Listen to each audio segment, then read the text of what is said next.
Are you a person that worries, maybe about your kids, maybe about your life, maybe about your finances? Do you just fret about things going on in the future? Well, we're going to talk about 2 ways to combat that worry and that fret and that anxiety, biblical ways. And then also for today's bad doctrine of the week, have you ever gotten so drunk that you forgot that you had a Rolls Royce? For multiple reasons, the answer for me is no. Same here. But we're going to talk all about that and more today on Digging Deeper podcast.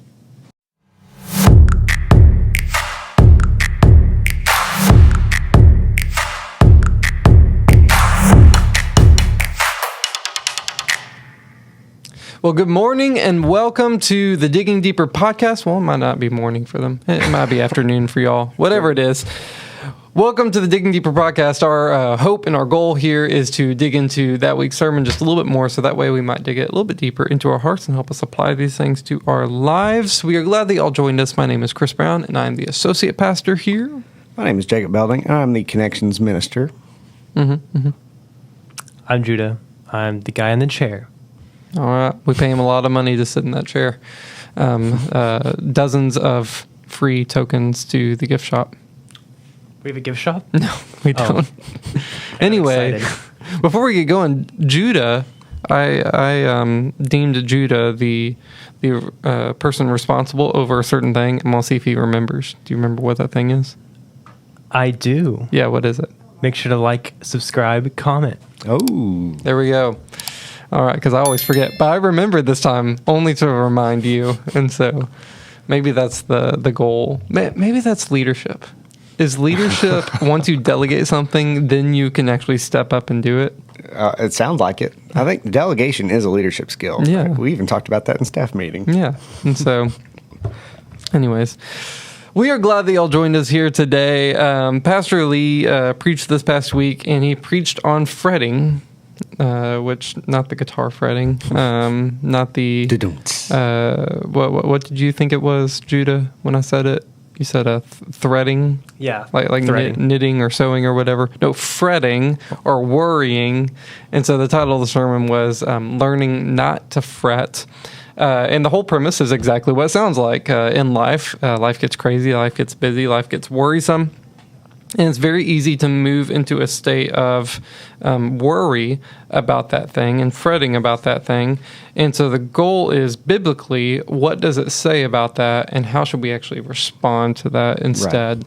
And so only 2 points. He's having a lot of 2-point sermons. Maybe he realized he preaches too long, and he's like, just cut out a point. Right. But we only got 2 points on the sermon and on how to respond to fretting. And one is to have hope, and 2, that's not it. 1 is to be still, and 2 is to have hope. And so I actually like this topic, the topic of worry, fretting, anxiety. We were talking about it a little bit beforehand. What's your general thoughts around worry in today's age? Yeah. Oh, man. We are worried people. Yeah.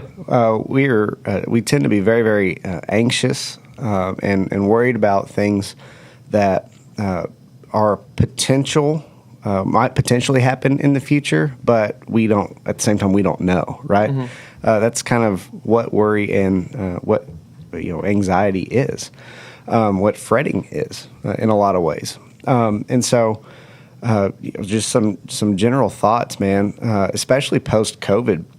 There was a huge spike in the number of people that were experiencing anxiety and people getting on anxiety medication. It's one of the more popular sort of drugs that gets prescribed to people. So we tend to have a lot of anxiety, a lot of worry and fretting. It's interesting. They did a study not too long ago, and they studied first world countries versus, I think they call them developing countries now, and they were comparing the anxiety levels between the two. And what you would think would be the case is that as wealth and prosperity increases in a nation, then anxiety would decrease, right? You would think. Because usually when you think about worry and anxiety, it's all surrounded around necessities. And It's like, when Jesus talked about it, it's like, don't worry about the food you're going to eat. Yeah. Don't worry about what you're going to wear, which that one may not be a necessity, but maybe he was talking to us because I think my wife has a lot of anxiety on what to wear in the mornings. My wife does as well. Like sometimes, it's like, should I say this or should I not? Let's both preface this with we love our wives. Absolutely. And we'd never have it any other way. Yeah, that's right. Okay. All right. But yeah, there's like some mornings, like she's gotten dressed and then she's walking away from the mirror and then she kind of pauses, stops, looks back, and it's like, I can't wear this today. I'm like, you look great. What are you talking about? Oh no, this just doesn't work today, and gotta do a complete wardrobe change. And one of my favorite ones. I hope my wife doesn't mind me sharing this. She'll come in and she'll ask me, hey, I have two options. Which one do you like? And I'll say, I like this one. I think it's great. And then 5 minutes later, she'll come out wearing the other one. Oh, yeah. She'll tell you how you're wrong. Yeah. And I'm like, you asked me. Right. Maybe she knows I don't have style, and so she asks me to figure out which one she shouldn't wear. Smart move. She's a smart woman. Deeply offended every time it happens. Anyways, so they did this study comparing the two nations, and you would think that as a nation becomes more financially wealthy and stable, the less anxiety you'd have. But they actually found the opposite happen, that the more wealth a nation had, actually the greater the anxiety levels happened, which I think one of the reasons which COVID is for sure like managed. We all had like a collective panic attack in the nation during that time. Well, and I don't even know if it was, really COVID itself, or if it was more of the effects of like the lockdowns, the effects of the mask mandates and all those other things. And it especially hit, younger people way harder than anybody else. I mean, socially, you think about, they have developing brains still, and that sort of isolation just was not good. Well, you isolate, and then you essentially say, "Don't trust anyone." Yeah, because they'll infect you. Right? Like, oh my gosh. Anyways, and so it's this weird thing as we get more and more first world. We literally get more and more first world problems. Yes. In the sense of we're adding anxieties onto our life that people who don't have that amount of wealth, which even if you're poor in this country, you're wealthy on the global scale. So it's like as you add that wealth, you're actually not solving any problems. You're actually adding some more problems to your life in terms of anxiety and worry. And so I think this is a great a topic to talk about because no matter who you are, you probably have some levels of worry. Oh, absolutely. In your life. I mean, it doesn't. It's not like your worry has to be something that's like absolutely crippling for us to experience anxiety. Like, there's different levels, right? Yeah. Like way up here, like you could have some things that have gone on maybe in the past that inform the way that you kind of view the world, and that could lead to anxieties, right? And anxieties that persist. Or it could be, oh my gosh, I'm late to work this morning and I have to like drive really fast to get there on time. Or, even like we have daily anxieties that even pop up in our lives. Yeah, there's a few different levels. So on the topic of anxiety in general, there's a guy named Dr. John Deloney. That's a psychologist, works with Dave Ramsey. On his stuff, and I like the way that he defines is that anxiety is a like a fire alarm in your life, and sometimes when fire alarms trigger, it's for a good reason. Right, it's to tell you, hey, there's a fire. Right, you should probably get out and take care of this. Yeah, it's like if you're out at like a national park or something with your kids. No, we're just enjoying being out in nature. It's beautiful out here, and all of a sudden like a bear comes rushing at your child. That's probably a good reason. That would be an anxiety would fill you and propel you to act. Right. And at that point, it's probably even fear more than anxiety. Like, this is happening right now. There's an alarm going off for a specific reason. Where it turns into an issue is where the alarm starts to sound and there's no real fire happening. Right. And that's where it moves into like more fretting and worrying. And so that's probably a good thing to talk about like out the gate. That whenever the Bible talks about anxiety, worry, fretting, It's more talking about that. It's not talking about, okay, you have a real reason to be anxious right now. Right. Like my daughter, I can't find my daughter, and we were outside near a busy highway. Right. That's a good reason to be afraid. It's a good reason to be anxious in that moment and allow that anxiety to propel me to movement. Fretting and worrying and a different level of anxiety usually more paralyzes you. Oh, yeah. To where you don't do anything. And so it actually starts to have the opposite effect. And so instead of hearing the fire alarm and doing something about it, you hear the fire alarm and you just sit in it. Yeah. It's just going and going and going and going. And we'll talk about, where that can lead. Mm-hmm. But the Bible is very anti-worry. Yes. Very anti-worry, very anti-anxiety in that sense, very anti-fretting. And that's sometimes a controversial statement. Yes. In today's society, because we've more framed anxiety as a culture, we've framed anxiety as it's not your fault. Right. Like it's something inherent within you. And there for sure can be like clinical cases of like an anxiety disorder. Yeah. Now, whether those are you born with it or you've just allowed anxiety to go unchecked for so long in your life that it's now just a constant underneath you.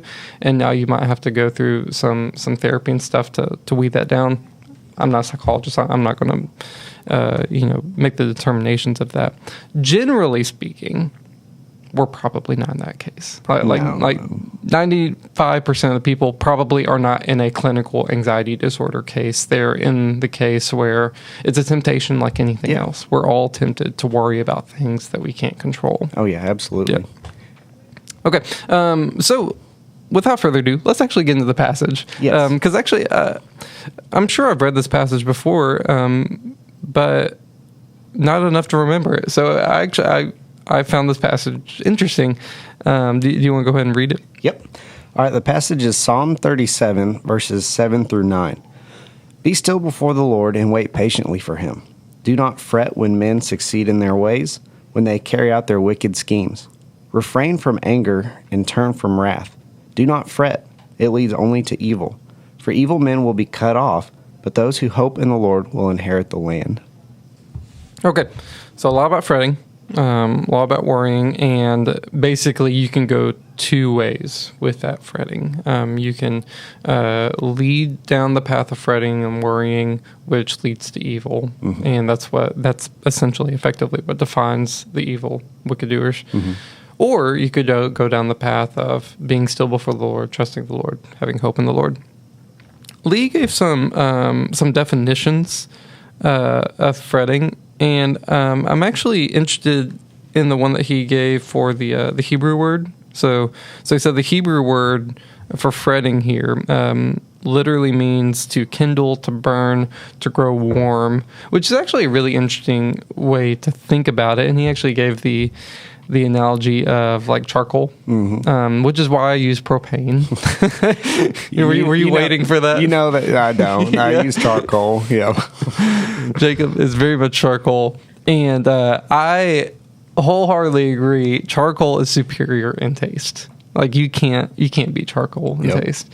However, I'm also lazy, and I don't have half an hour to wait for the charcoal to actually kindle and warm up. Sounds like more impatience than lazy.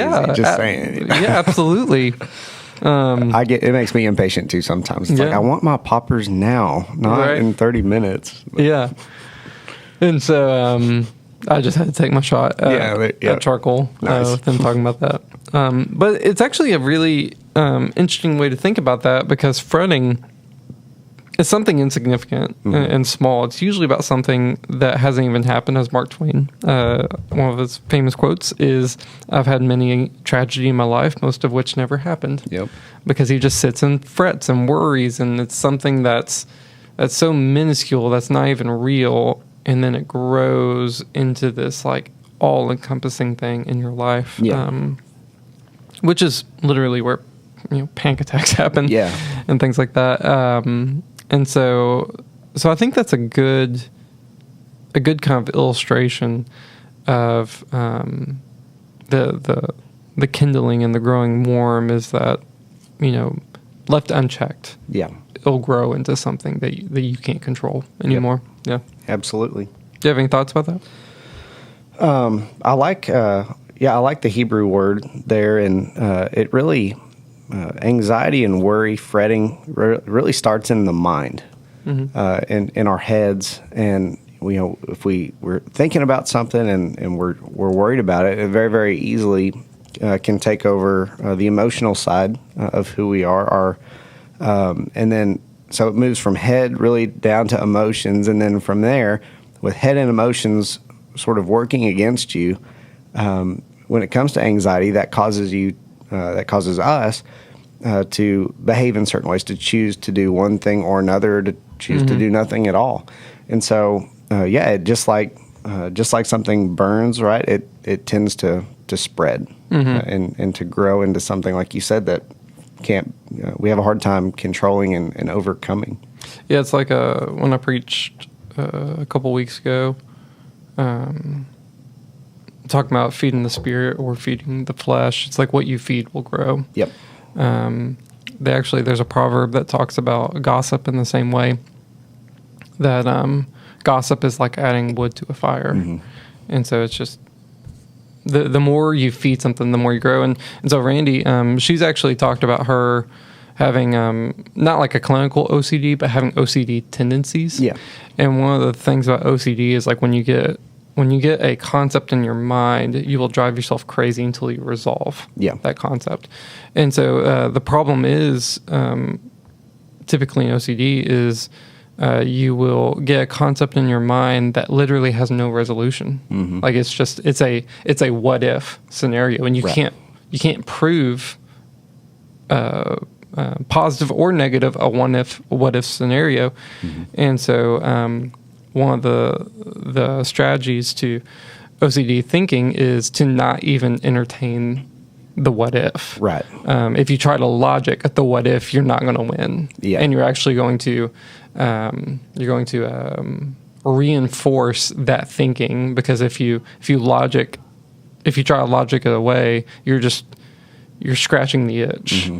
And then it's just going to keep itching and keep itching. And it persists. I actually like helping people with OCD. Yeah. Yeah, it's a lot of fun. So our small group meets in the fellowship hall every other Sunday evening.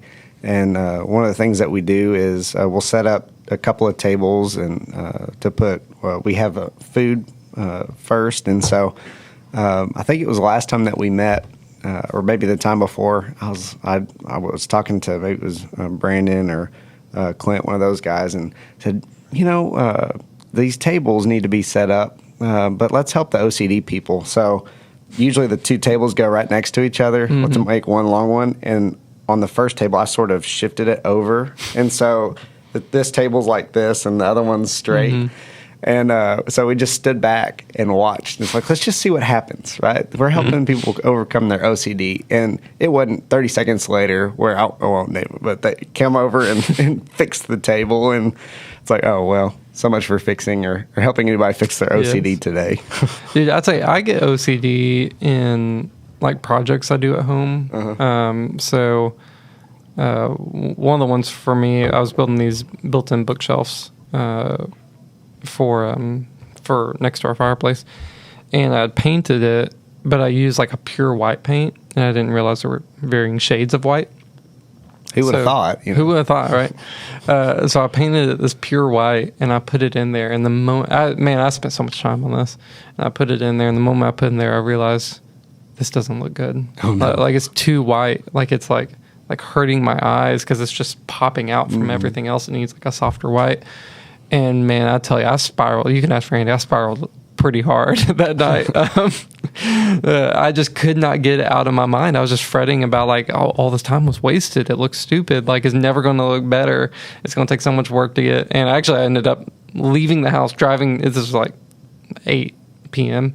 Actually, driving to Lowe's and buying a new can of paint, and coming back and painting it that night because I was like, it's going to irritate you if you don't. Well, because it was a little bitty like spark that I allowed to like kindle and grow, and it just got really away from me. It happens. Here's a proverb that I remember reading it years ago, and I'm like, oh man, if I could just get there. So it's talking about those who follow sound wisdom and discretion. It says this, Proverbs 3:24, when you lie down, you will not be afraid. When you lie down, your sleep will be pleasant. And so it's like you can sit down and you can be okay in your thoughts instead of like the ones who are fretting and worrying. It's hard to slow down because the moment you slow down, your brain finally has time to think about all these things you have to worry about, and you just go and go and go and go and go and go and go. And the Proverbs is saying like, hey, if you have good discretion, if you have good wisdom, you'll be happy as a bird when you lay down. You're not going to be worried about anything. You're going to have pleasant sleep. Yeah, absolutely. Here's another proverb dealing with anxiety. Proverbs 12:25. Anxiety in a man's heart weighs him down, but a good word makes him glad. It's like this idea of like a burden, right? Something that just sits on our shoulders and is, it just weighs on us, or it even can crush us if we're not careful. And I suppose we'll talk about the rest of it in some of the upcoming points, the upcoming point that we have. Yep. So, off of that one, though, be that friend that brings a good word. Yes. Yeah, absolutely. Yeah. Be that person that comes in and says, hey, you're being stupid. Stop worrying Just about like this. That. Yeah. That's a good fix for anxiety. I should have thought of that. Like, stop it. Stop. A good word of advice. Think about who your audience is before you say that. Right. If you say that to your wife, it probably will not end well. No, it won't end well for you at all. Yes. Okay. All right. Let's keep going. So that's kind of like the premise of all this is like, what is fretting? What is worrying? And now let's move into how does the Bible call us to respond to fret and to worry? And the first point is to be still, which comes straight from our passage, if you want to read that verse. Yep. Psalm 37:7. Be still before the Lord and wait patiently for him. Do not fret when men succeed in their ways, when they carry out their wicked schemes. Yeah. So when it says be still before the Lord, what do you think that means? I tend to think more in terms of like physical, I'll admit. I think I don't think that's really what it means necessarily. I think there's a physical element to it. But usually when I think of being still, it's like, man, we're moving a lot. We're running around doing all sorts of things. And be still is just when you're, I think of like sitting in my chair, like in when it's not outside, completely dark, everything's quiet, the kids are in bed, and everything is still. That's what I think of. Well, so I think it could have like an element to that. So when it comes to like anxiety and worry, like we mentioned earlier, there's almost kind of two categories. There's categories, okay, you're concerned about a situation in which you can affect change on. Right. So like your daughter's missing. You can affect change. You can go try to find her. Yeah. Right. You have to write a paper tomorrow. Yes. You can affect change, so you can go do it. And then there's things that like you have zero control over. Right. Right. And I think that's a lot what this is getting at here. Yeah. Is there's things you have no control over, but in your worrying and in your fretting, you've convinced yourself that if you just think about it enough, you can control it, right? Yeah. Like you can affect change on it. And so you can just be going, like either in a mental state, you can be going and going and going and going, or even in a physical state, you can be going and going and going, trying to rectify the situation. And I think that's where the physical element could come into play here, where it says, just stop. Yeah. Just be still for a second. And just recognize that you can't change this. Right. Right. And whenever you recognize you can't change this, then you turn to, okay, who can? Yes. And who does have control over this? Yeah, and right in the same vein, Luke 12:25 and 26, this is Jesus speaking about anxiety. He says, and which of you by being anxious can add a single hour to his span of life? If then you are not able to do as small a thing as that, why are you anxious about the rest? And it's striking because first off, he says that adding a single hour to your life is something that's small, and it's something that we can't even do. Mm-hmm. And then clearly, it's something that God can do if He wants to do that.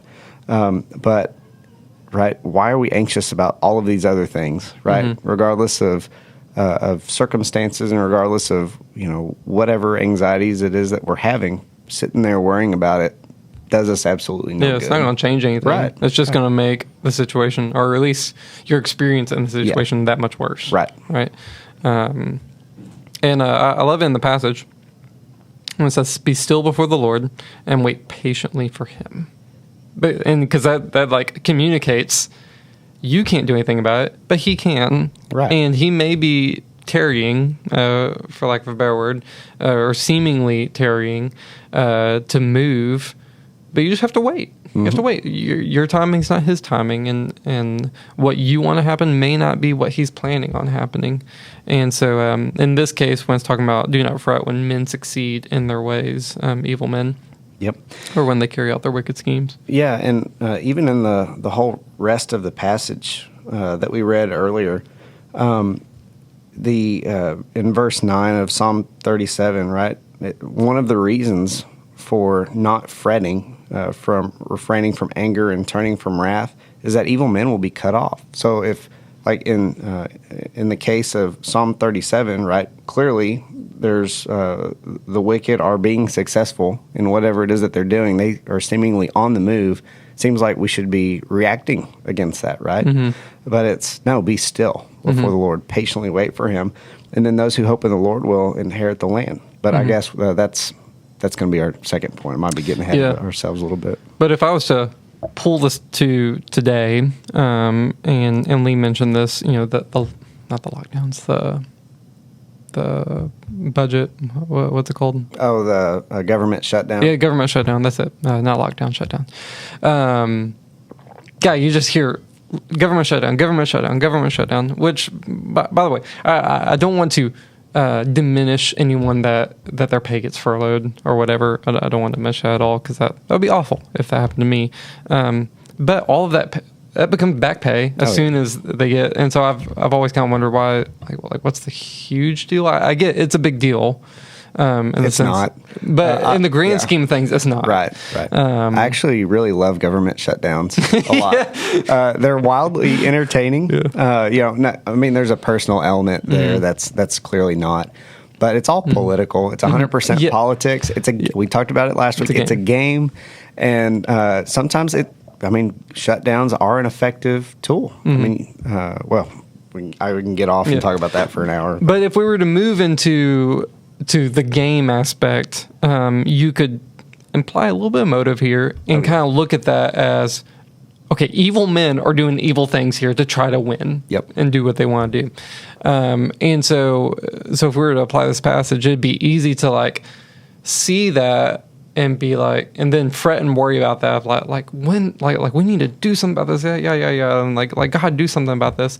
And it may be one of those things where God is saying, just be still. You don't have any control about this. Wait patiently for me, for there's going to be a day that I'm going to make right all wrongs. Right. Yeah. And that is a big theme of the Psalms and even some of the Proverbs is it seems that the wicked is succeeding. Just wait. Yeah. They may be seemingly succeeding in the here and now, but either through the sow and reap principle or through God coming in and actively judging them, they'll get what's due. Yeah, absolutely. I thought about that. Any other thoughts about the be still? Yeah, so I think being still, when I think of be still as well, less for myself and more just, especially as a dad. I remember what my thought was. You reminded me, but continue. Okay, so it's when the kids are running around being crazy, everybody's or everybody's trying to talk to me at once, and I have something else that's also going on, and it's be still.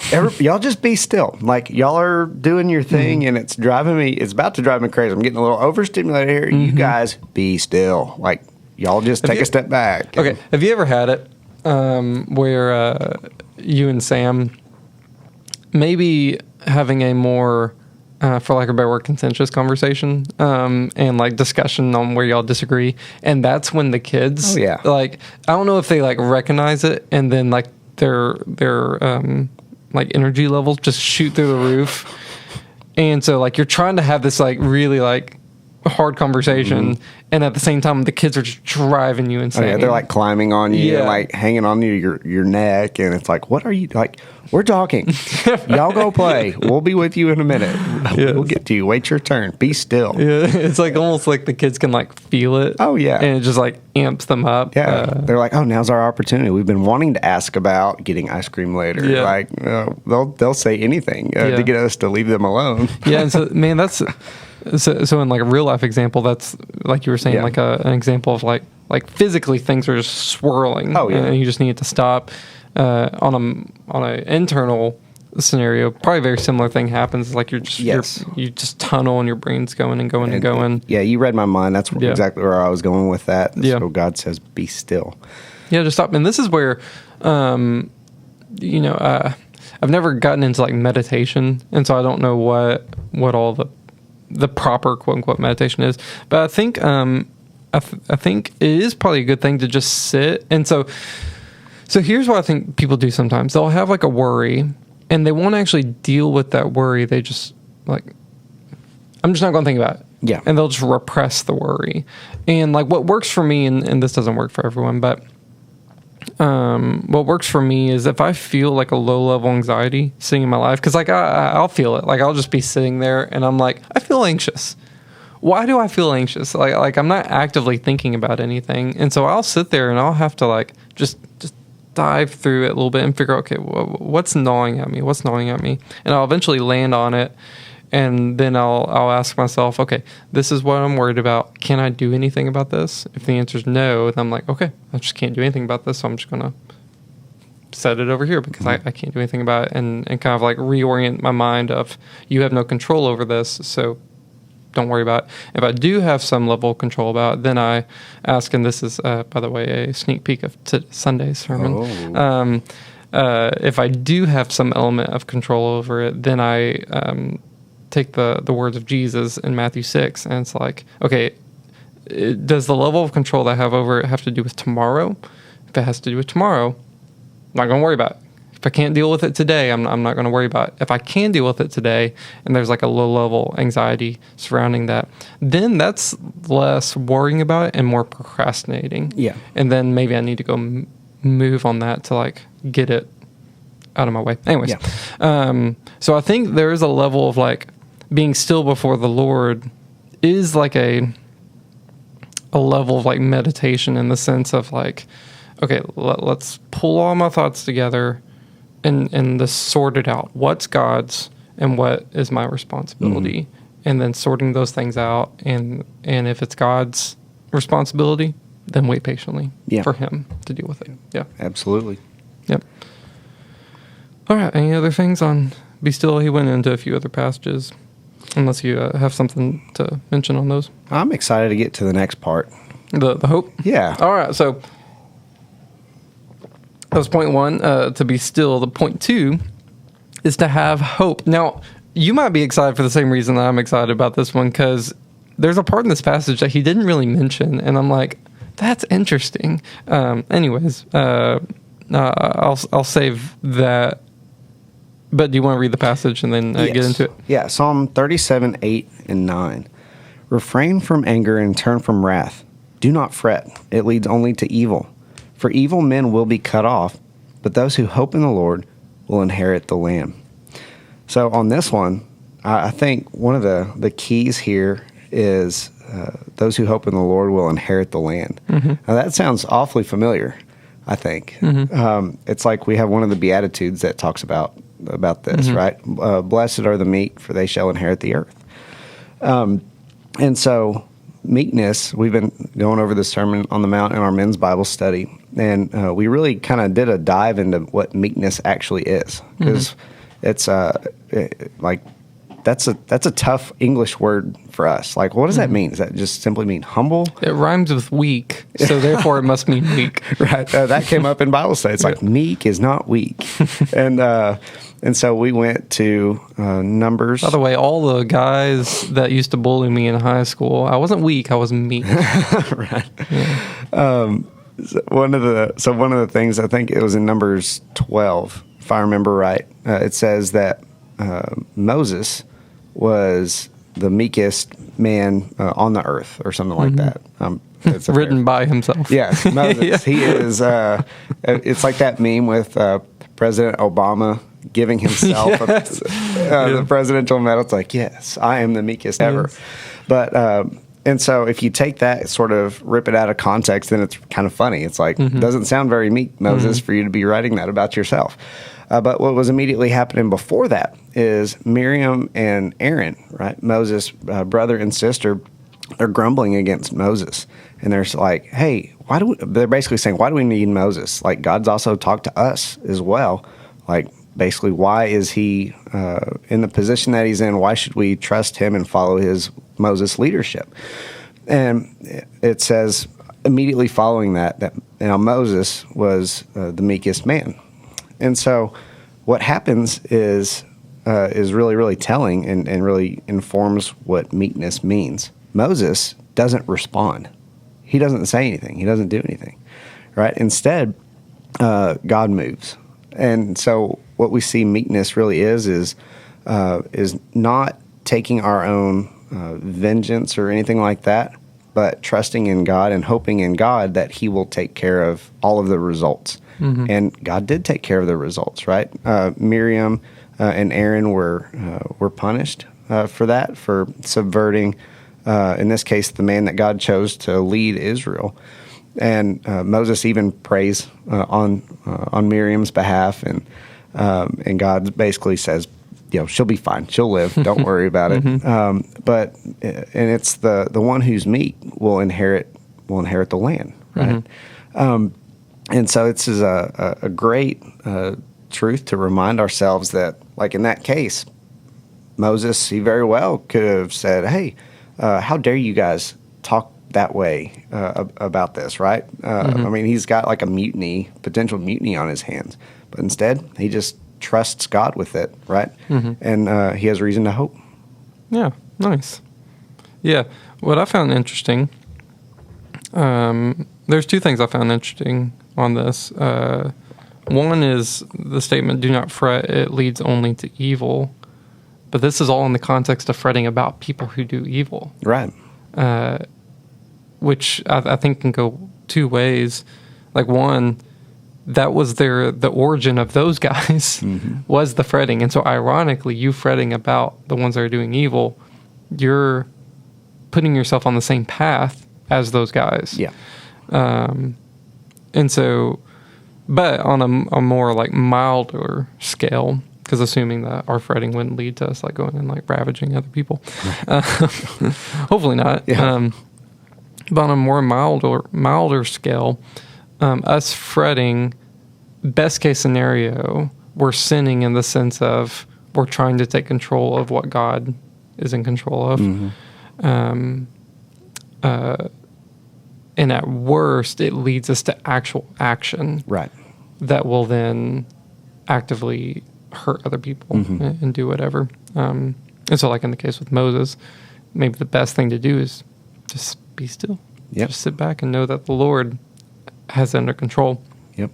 Now, an interesting thing is when you have fretting and worrying, it's about the future, right? It's about things that haven't happened yet. Yes.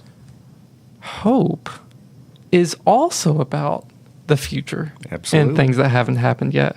And so the interesting thing is that fretting and hoping both are aiming at the same thing, but going about it in two incredibly different ways. Yes. And I find that kind of profound. That if the issue is fretting about what's going to happen in the future, the solution isn't to necessarily be like, that's stupid. Don't ever think about it. The solution is to reorient how you think about the future. Rather than think about the future as something that you have control over, rather reorient it to hope in the sense of God has control over it and you've placed your hope in him that he's going to bring about good from it. Yeah, and I think one of the most instructive passages on having hope is in the Gospels, where Jesus is he's experiencing worry in the Garden of Gethsemane. He knows so the scene is he's already instituted the Lord's Supper with the disciples. Then they're going to go out to the garden to pray. And Jesus, if you remember, he is so worried and distraught about what's about to come, right? He's about to be arrested. He knows he's going to be crucified. And he's even sweating drops of blood. I mean, and he is in total anguish over this. And so he asks God the Father, he says, hey, if it's your will, take this cup away from me, right? He goes to God. By the way, sometimes I get the same way when I have to watch my kids. Yeah. Take this cup away. My wife's about to leave for like a ladies' night, and I'm like, if there's any way, please take this cup away from me. Right, please. Okay. Yeah, and not to lighten what Jesus went through in that moment. Right. Because man, talk about all kinds. I mean, really, it's looking at the full weight of bearing our sin on the cross and God's wrath on that sin, and so. But part of that prayer also, regardless though, not my will be done, but your will be done. And so there, right, he trusts God the Father. He puts all of his hope in the Father, and he's obedient, right? He learned that obedience there.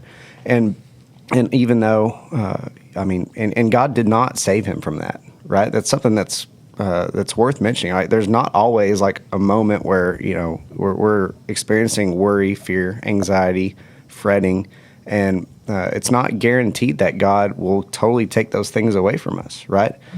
He didn't for Christ, and he was perfect.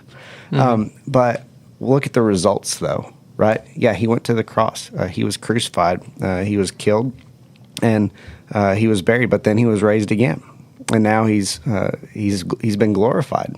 And so Christ, as our model there, really goes to show us that we can have that hope, right? That, hey, in the end, right, even if things don't turn out the way that we would very much like them to, God is faithful, and we can really put our hope in that. Yeah, and I think Jesus gives us a great example there of how to deal with anxiety and feelings of distraught. Because if we go back to like the fire alarm analogy of anxiety, like I'm sure that's what was going on, and for good reason. Oh, absolutely. Like he's about to get arrested, beaten, crucified, and all of that's mild compared to taking on the sins of the world. Yeah. The fire alarm is going off because there was a fire. Yes. Yeah. And like you mentioned, he gives a perfect example of how to deal with that.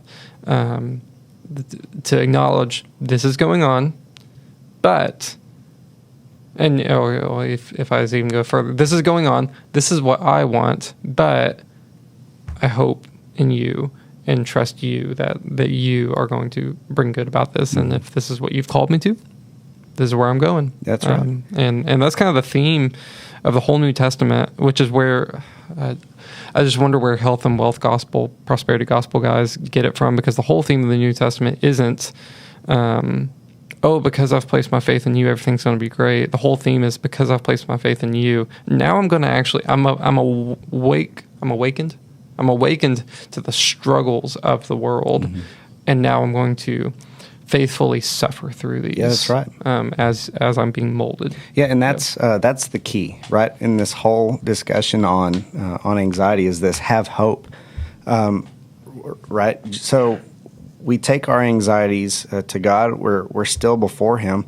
Sometimes, when it comes to taking those things away, when we pray and ask God, sometimes the answer is no.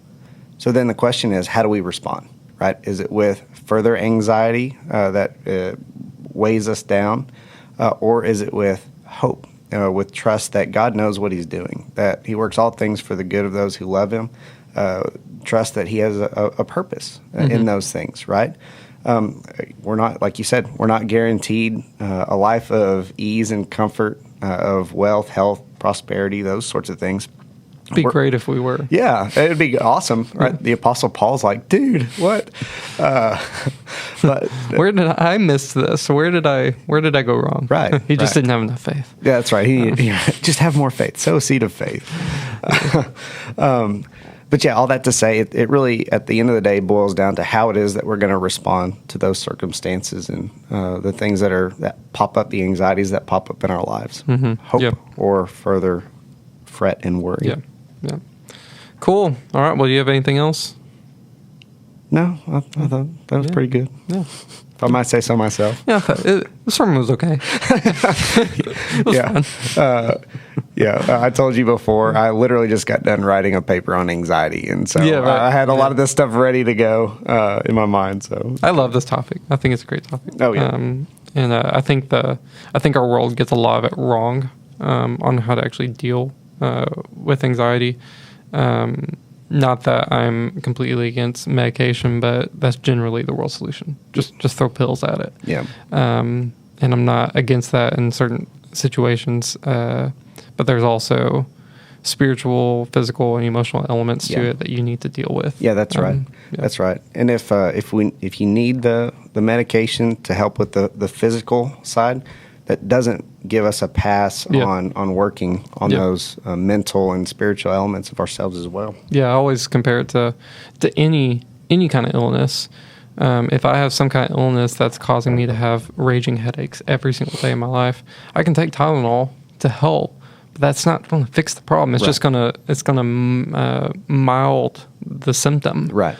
And the goal is to just reduce the symptom just a little bit, so I can figure out what's going on and get the issue solved. And I think the same thing with anxiety, depression, or any kind of mental illness is if it gets to the point that you determine that you do need medication to help ease the symptoms of it, I don't think there's anything inherently wrong with that, as long as you're still trying to figure out, okay, what's the cause of this and how can I work towards it? Absolutely. Yeah. Cool. Well, that's the sermon from Sunday, learning not to fret. We live in a world of worry and anxiety and fretting about all sorts of different things we can control, things we can't control. And what's the biblical response to that? It is to be still before the Lord, wait patiently on him, and to have hope in the Lord, knowing that he will bring about his plan, and which may not be our plan, but he'll bring about his plan, and ultimately will restore everything and bring good through everything. And our goal is to not worry about the future, but to hope for the future and what God's going to do through it. All right. Well, you know what it's time for? It's time to move into the bad doctrine of the week. It's the bad doctrine of the week. Okay. Bad doctrine of the week. Are you expecting me to bring one? I'm assuming, because last week we talked about that thing. Okay. You know what? Okay. So last week, if you weren't here, we talked all about a guy that I knew from college made this post about how if you're a Republican, you're not Christian. And then I talked about how he made this follow-up post about all these more specific topics concerning the government and policy and politics and what's the Christian viewpoint and not. I'm very sad to say, I went back and he deleted the post. Oh, no. He deleted the post. I'm very sad.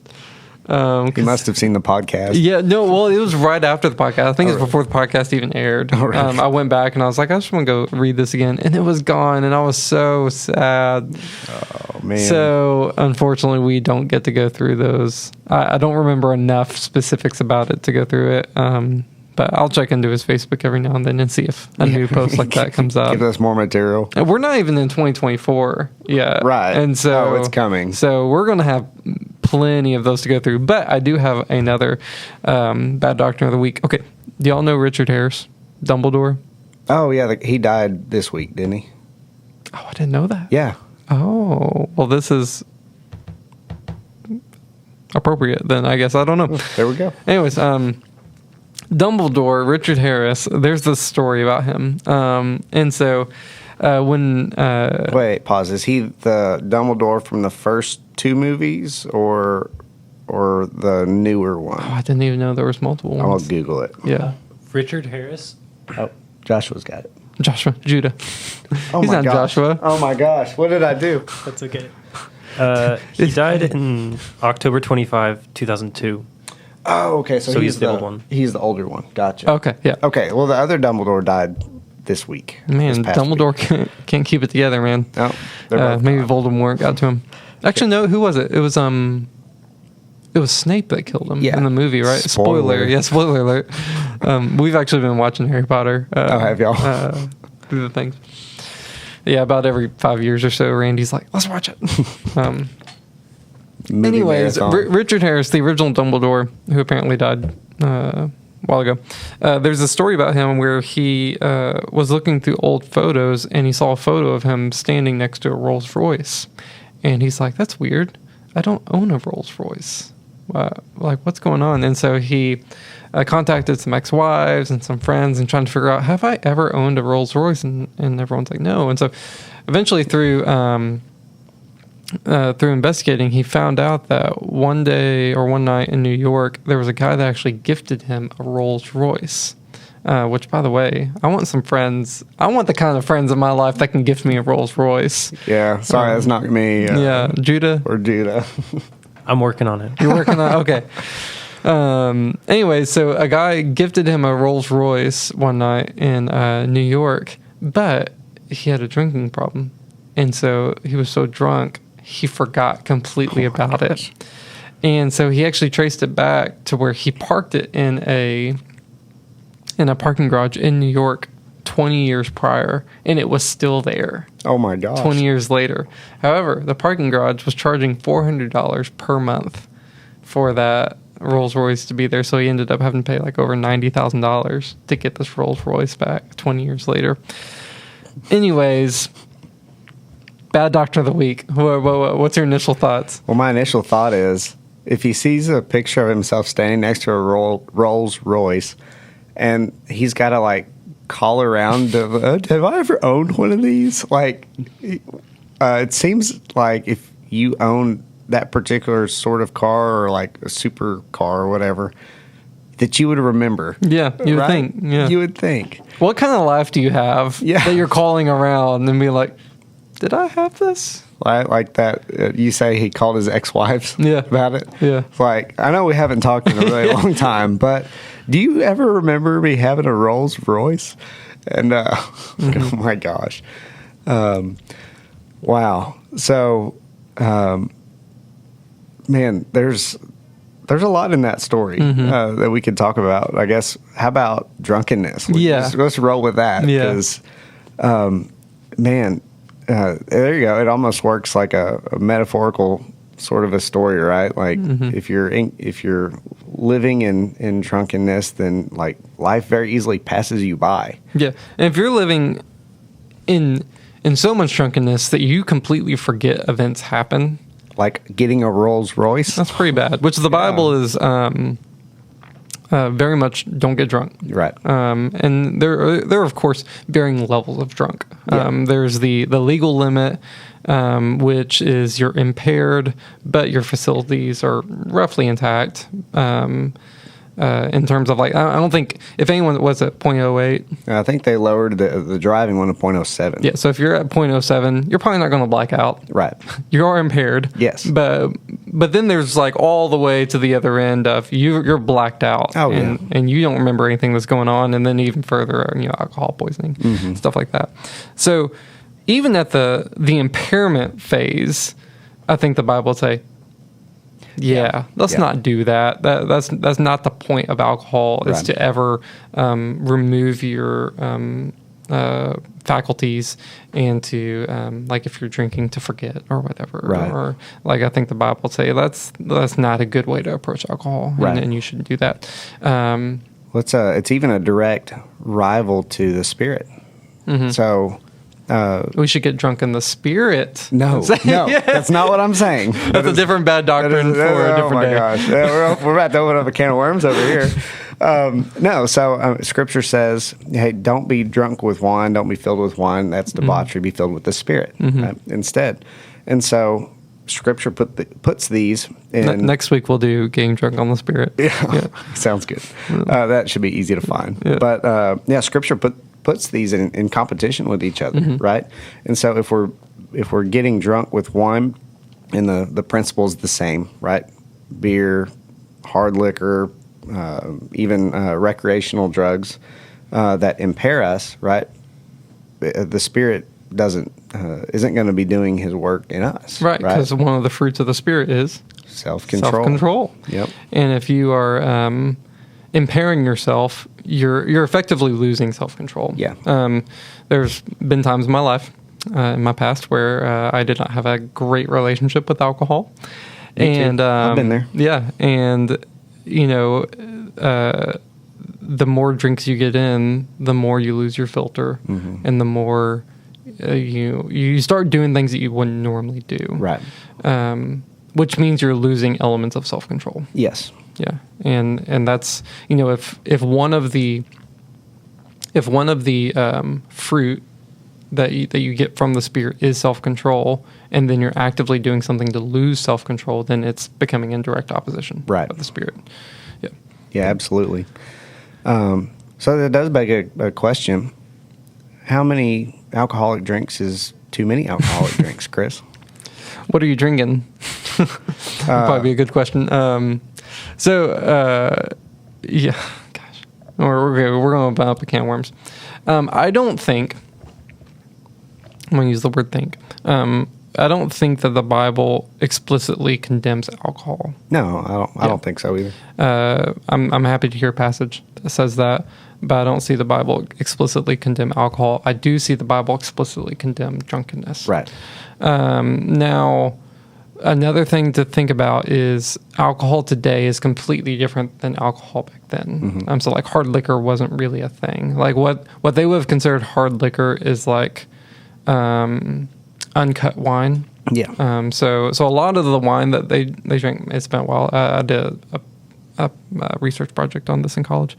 But a lot of the wine that they had back then was really more for like sanitation reasons than anything, because they would, they didn't have clean water, and so the alcohol would actually purify the water and make it palatable to drink, or at least help or okay to drink. And so they would actually have up to, I think, 1:27 was like one of the highest mix ratios I saw, where is 1 part wine to 27% parts water.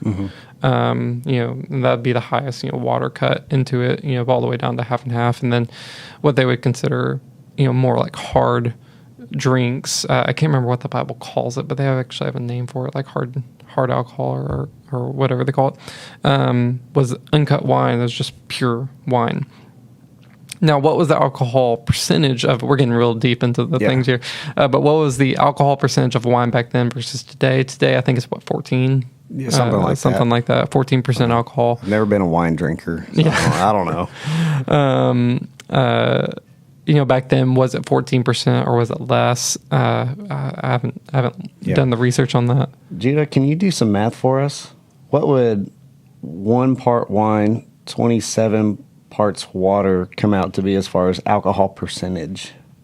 1 part wine. So 1/27th of 14. Yeah, and I guess that would also assume that the one part of the wine is like 100%. Yeah. Right, or 14% or whatever. If the same alcoholic content levels. Yeah. The same. 1/27th as a fraction? 1/27th of 14%. That's a weird fraction. Yeah. 0.5? 0.5. So 0.5% alcohol. So we're getting into kombucha levels. Yeah, right. Which isn't even, it has alcohol in it, but it's not considered an alcoholic drink because it's so low. It's not going to do anything. So that's probably, and that's probably where people get the argument of they're not drinking wine, they're drinking grape juice. Yeah. 0.5. 0.5 is kombucha level. Oh, look at your math, man. Look at that. Look at you. So if you see someone drinking kombucha, just call them alcoholic. My wife drinks kombucha from time to time, but it's more for dietary reasons, and there's like something in the kombucha that really helps like regulate your digestive system and whatnot. So hey, man, people back then were hipsters before it even happened. All that to say is there is some differences between what was considered wine back then and what was considered wine now. But let's just say, for argument's sake, let's call them 1-to-1.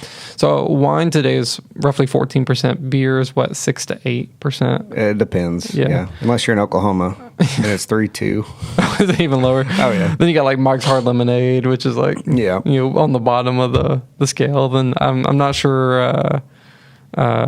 Seltzers, is that what they call them? Seltzers. I don't know what those fall in. No idea. But then you've got like hard liquor, which is like whiskey, vodka. Those are like what, upwards of like 40% or something like that, if not higher. Yeah. So all things are not even. And in the question of how many drinks is too many drinks, a glass of wine is way different than a shot of whiskey. Right. And way different than, a beer or whatnot.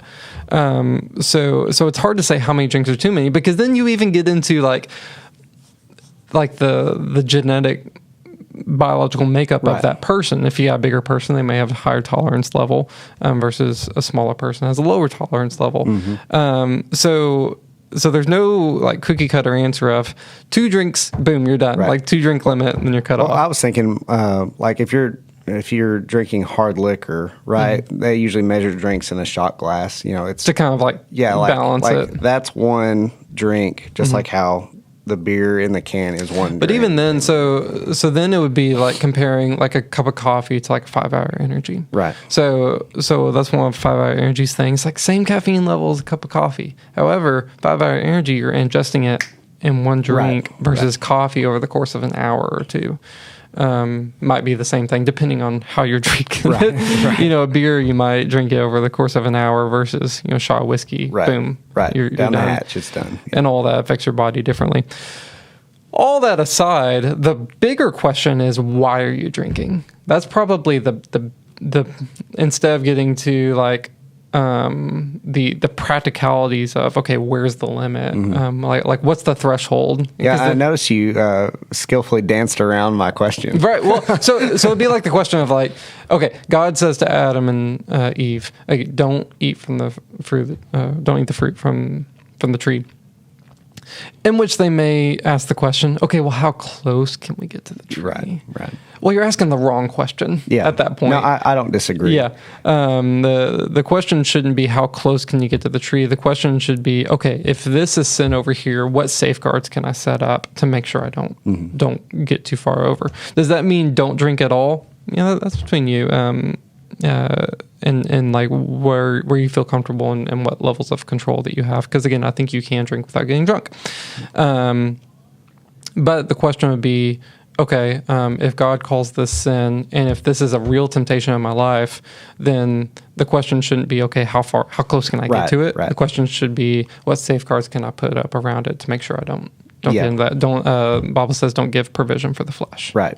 Exactly. And so there's some people that really can, drink a glass of wine and it doesn't affect them at all. Oh, yeah. They're not doing it for partying sake. They're not doing it for getting drunk sake. They're doing it because they enjoy wine. Because when you get into the wine world and even the beer world, man, you get into like aficionados. Oh, yeah. That, like, man, they're like getting drunk is not even on their mind. Right. What's on their mind is enjoying different ways that people make these drinks. So if that's you, you're probably in a different category than the person who's like chugging like 90-pound female. It's real short. Like if she drank 2 beers, it probably is going to affect her more than somebody like a man who's 250 pounds having 2 beers, right? Is that what you're saying? Well, no. Even on the mindset level. Oh, okay. So like how you're even approaching the topic of alcohol is different than, let's say, like a frat guy at a party, like, down in a keg. Yeah, yeah. Like his approach to alcohol is probably an unhealthy one. Absolutely. It's yes. I agree. Like his approach to alcohol is probably going to be more like, how can I party? How can I he's going to get drunk. That's why you go to a kegger. Yeah, exactly. Yeah. And so that's where like the motive is actually very important. Yeah. If your motive is, okay, how much can I drink until I get to that line? You might be approaching it wrong. But if your motive is, something like getting drunk isn't even on your radar. It's more of like, how I just want to enjoy this one glass of wine. Then I don't think at that point, and I'm willing to hear an argument biblically, I don't think that that's an issue biblically, as long as you're not getting drunk. Man, we're Baptist, right? I'll say this for the record: it doesn't usually take as many drinks as what you would think to start losing your self-control. Absolutely. That's really kind of more what I was I got you. I wasn't, trying to, okay, where's the line? Where, how many drinks can we have on this podcast? Right. That's not what I was getting at. It was more of you have, let's say, I'm going to pick a number just for fun. I mean, if you have 2 beers pretty quick, you start to feel it, right? Or if you have, once you hit 3, you're losing self-control already at that point. You might not have totally lost self-control, but that's really, it's not like, oh man, maybe I can get close with having 5 or 6 in 2 hours. Like, no, you're over the line at that point. So there's actually an interesting video on YouTube. I think it was the Try Guys. If y'all remember them, they used to be really big. They essentially say, okay, we're going to go try this today and do it. And so they did this study where they went out to like, a social party, and they were like, okay, you drink until you feel like you're drunk, and then we're going to test you and see it. Or no, it wasn't till drunk. You drink till you feel tipsy. So for those of you that don't know the lingo, you got sober, drunk, and tipsy's like in between. Tipsy driving is drunk driving. Yeah. So they said, okay, drink till you're tipsy, not drunk, and then we're actually going to test your levels and see, do you have an accurate gauge on what's considered drunk and what's considered tipsy? Ask an impaired person. Let's see if you can tell. Yeah. So they did it. I think every single one of them was over the legal limit. Oh, wow. And they all were like, "Oh my gosh! I didn't realize that was that case." And so that, to your point, it doesn't take that many. It doesn't take much at all to actually start to impair yourself, which is, a good question to ask. Again, going back to motives, a good question to ask is not necessarily is drinking wrong, but the question is, why am I drinking? And so for me, what I found in my old life in my stint of drinking, I was largely drinking to forget. And that always led, 99% of the time, that led to me drinking too much and getting drunk. And so what I effectively had to do is not ask the question of like, okay, can I dial this down to where I can drink enough and not get drunk? But the question is like, okay, this is clearly like an unhealthy aspect of my life. So maybe the best thing for me is to not make a provision for the flesh in this moment and just, okay, let's just not drink at all because I've demonstrated I can't handle it. Yeah. Right. Well, it's, I mean, and that's the problem. It's all about that provision, right? So like, if you do try to get as close to the line as you can, well, at that point, when you're close enough to the line, you're impaired. Yeah. And so the self-control, like we talked about, goes out the window, and it's very easy. I just want one more. It'll be great. And then 2 more later, 3 more later, it's like, oh man, that was a fail, major fail. So, and if you drink out there, you don't need me to tell you this. There's delayed effects. Oh yeah, of it, and so you might drink 2 really quick, and you may not feel it for another 10 minutes. Yep. And so anyway, yeah. Bet you didn't think we'd be talking about this on the Baptist podcast. Right. Here we go. Yep. Yeah, and so especially for Baptists, I mean, we literally have Welch's grape juice in the fridge for communion. Yeah.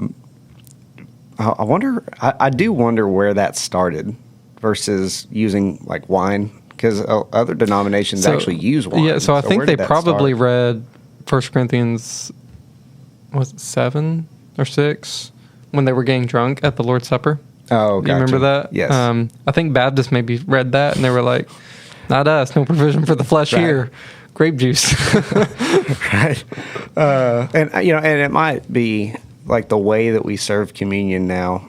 So you even see it in other denominations where they have like one big chalice, right, that's full of wine, and I don't know, like what, like I'm trying to conceptualize how it is that somebody could get drunk that way. So like you go like Roman Catholics, for example. Right, they all drink from the same. Yeah, what are you gonna do? Like, just grab it from the priest that's there at the front and just chug it like it's a frat party, like we were talking about. Like, well, back then, figure it out. Yeah, you don't need me to tell you. Back then, it wasn't quite as large and organized, right? And so I imagine, because they just house churches. Oh yeah. And so I imagine they're in the 1 Corinthians. Yeah, I imagine their Lord's Supper was literally a supper, probably, because it said they also kind of gorged themselves. Yeah. It wasn't, here's your tiny cracker. Yeah. Here's your little tiny. Yeah, it was probably literally, we're going to sit down and break bread. Yeah, we're going to have a meal together. Yeah. And in that case, now you're talking about hour, 2 hours maybe. Yeah. That'd be a lot easier. It'd be like, pass that communion one. Yeah, that's right. And then you get into the logistics of if we were to serve wine. Now you got 300 people you have to worry about. Some of those may be underage. Yeah, sure. Some of those may be for their own personal convictions. Right, Don't drink wine. Abstain from alcohol at all. And another thing to note on this is very much the mindset of you're not just thinking about yourself, and that's what you're thinking about those around you. I've had friends that their dad was incredibly abusive because he was an alcoholic. And so because of that, he had such a distaste for alcohol and anyone that drank alcohol. And so that this would fall into, where Paul would say, what did he say? He's like, I can do anything, but all things are lawful, but not all things are beneficial. That's it. Where do I have a ability to drink? Sure, but is it beneficial not only to me but to the people around me? And so that's where I should probably ask the question of, would me participating in this cause this person to stumble? And if that's the case, I probably shouldn't do it. Right. It's not worth it. Right. There's things that are worth it. I would say that's not one of them. Now, if it's coffee, it's a different scenario. Different story. That's when let's have some Bible studies and take a look. But yeah, didn't Pastor Lee make a comment about because you did a sermon that one time where you made coffee behind the pulpit there, and I don't even remember what the illustration was about. But then the next Sunday, Pastor Lee got up and he made a comment about coffee addictions are bad or something like that. Or I don't remember that, but he has said that multiple times, and I'm offended every time. But as the Proverbs say, it's to a man's glory to overlook an offense. Oh, yeah, absolutely. So I was going to bring up, when coffee first came to Europe, what was common before that were ale houses or wine houses and things like that, basically bars, more or less. And then when coffee's introduced, right? I mean, like, think of the effects of alcohol, right? It's a depressant, right? It slows you down. You're not usually as sharp. You don't have that self-control. And so if everybody's drinking all the time, like, let's pick Germany, for example, right? Like, lots of beer and those sorts of things. Well, when coffee gets introduced, now coffee has the opposite effect, right? It's energizing. It can help us to think. It wakes us up, and coffee's awesome. Yeah. And so it was round about the time of the Reformation that coffee's introduced. And so it's like, oh, wow, would you look at that? Energized pastors can, like, change the world. There we go. So, yeah. The coffee's a force of good. Honestly, that's why I think I enjoy coffee so much, is because whenever I did drink, I really got to where I really did like beer. I enjoyed the taste of beer. And the complexities of it. And whenever, I decided, okay, this just isn't a beneficial thing in my life, and cut it out, I think that's when I started to really lean into coffee, because coffee is very similar. Like to the average person, like, it's bitter, it's gross, why would you drink that? But to those who acquire the taste, there's complexities to it and stuff like that, and got real deep down the rabbit hole. So I just replaced it. Yeah. Drink coffee, not beer. Yeah, there you go. Anyways, so the bad doctrine aspect of this is if you are going to have a relationship with alcohol, which sounds weird to say, have a healthy relationship that is not sin. Right. And obviously this guy did not have a healthy relationship with alcohol. And things that you probably should ask yourself is, why do I drink alcohol? And is it even beneficial to myself and to others around me to drink alcohol? And I'm not going to answer that question for you. I'll let you internally search your own soul. But anything else you got? No, I think we pretty well covered it. Yep. Judah? Did you enjoy today's podcast? If you did, make sure to like, comment, and subscribe. I didn't even have to remind him. He just did it all on his own. I like it. Judah coming in clutch. Yes. Not Joshua, Judah. Judah's coming in clutch. Yeah. You only thought that y'all were friends. All right. Well, glad that y'all joined us here today. Let us know what you think in the comments. We always enjoy reading those things. But until next time, we'll see you later.